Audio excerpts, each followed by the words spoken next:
Mae'n bleser cael llongyfarch y myfyrwyr sydd wedi cymhwyso fel athrawon eleni a'i croesawu i'r proffesiwn.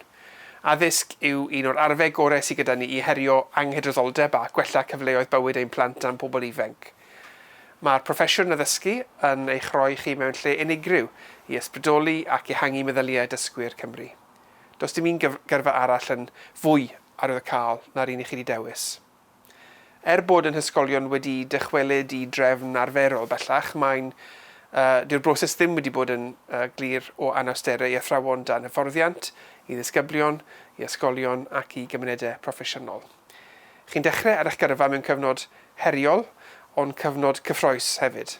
Rwy'n siŵr bod y 12 mis diwethaf wedi eich paratoi chi fod yn athrawon hyblyg, llawn empathi, gyda'r sgiliau angenreidiol i ymuno gyda'n hymgais genedlaethol i gefnogi pob dysgwr. Mae'n rôl sy'n ysbrydoli mwy nac unrhyw rôl arall, ac rwy'n dymuno pob llwyddiant i chi wrth ddechrau ar eich gyrfa fel athrawon yma yng Nghymru.